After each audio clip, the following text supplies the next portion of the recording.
Assalamualaikum warahmatullahi wabarakatuh. Perkenalkan, nama saya Amar Syafa El Azam dari kelas 11.5. Guys, gue mau bahas sesuatu yang mungkin deket banget sama kehidupan anak muda sekarang, yaitu soal pergaulan malam.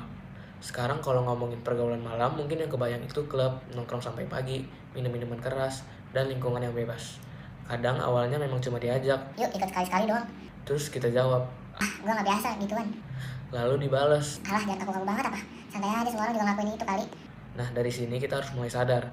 Kadang yang bikin kita masuk ke lingkungan yang gak baik bukan karena dari awal kita memang pengen melakukan hal buruk itu, tetapi karena takut dianggap gak gaul.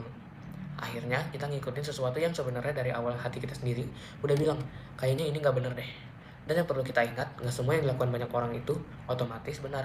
Kalau lingkungan kita mengajak kepada sesuatu yang jelas-jelas dilarang agama, kita harus punya keberanian buat bilang, enggak. Gua nggak ikut.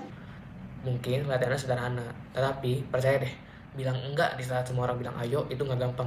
Justru disitulah kita diuji. Kita boleh gaul, kita boleh punya banyak teman, kita boleh nongkrong dan menikmati masa muda. Tapi jangan sampai demi beberapa jam kesenangan, kita melakukan sesuatu yang bisa merusak diri sendiri dan menjauhkan kita dari Allah. Apalagi soal minuman keras, mungkin ada yang bilang, Cuma sedikit. tapi masalahnya bukan cuma soal sedikit atau banyak. Kalau sesuatu memang dilarang, ya kita belajar untuk meninggalkannya. Karena kita nggak pernah tahu, sesuatu yang awalnya cuma coba-coba sih bisa membawa kita kemana. Begitu juga dengan lingkungan. Kalau setiap kali kumpul kita selalu diajak melakukan hal yang nggak baik, lama-lama sesuatu yang salah bisa terasa biasa saja. Jadi kalau sekarang kalian punya circle yang baik, kalian jaga circle itu. Kalau punya teman yang berani mengingatkan ketika kita salah, jangan malah kita jauhin. Karena teman yang benar-benar peduli bukan cuma yang ngajak kita senang-senang, tapi yang juga berani bilang. Udah jangan begitu, itu tuh nggak baik. Dan kalau kita sudah terlanjur masuk ke pergaulan yang seperti itu, jangan merasa hidup kita selesai. Jangan berpikir, Gue udah terlanjur begini jadi percuma berubah. itu semua salah. Selama kita masih diberi kesempatan, kita masih bisa memperbaiki diri kita sendiri.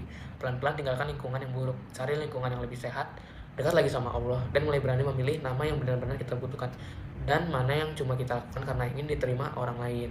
Karena pada akhirnya yang menjalani hidup ini adalah kita sendiri, bukan circle kita, bukan teman kita, bukan orang-orang yang ngajak kita ke sana atau ke klub ya. Kita sendiri yang akan bertanggung jawab atas pilihan kita. Jadi jangan takut dibilang ngegaul cuma karena kita memilih untuk menjaga diri. Karena menurut gue lebih keren bisa bilang enggak daripada harus ikut sesuatu cuma karena takut dianggap berbeda. Masa muda memang cuma sekali tuh. Jadi jangan habiskan masa muda cuma untuk mencari kesenangan. Cari juga pengalaman yang bisa bikin kita berkembang. Cari teman yang bikin kita jadi lebih baik. Dan yang paling penting, jangan sampai kita sibuk mencari tempat untuk bersenang-senang, tetapi kalau melupakan mencari tempat untuk mendekat kepada Allah. Mungkin sekian saja dakwah dari saya. Maaf kalau ada salah atau kurang. Wassalamualaikum warahmatullahi wabarakatuh.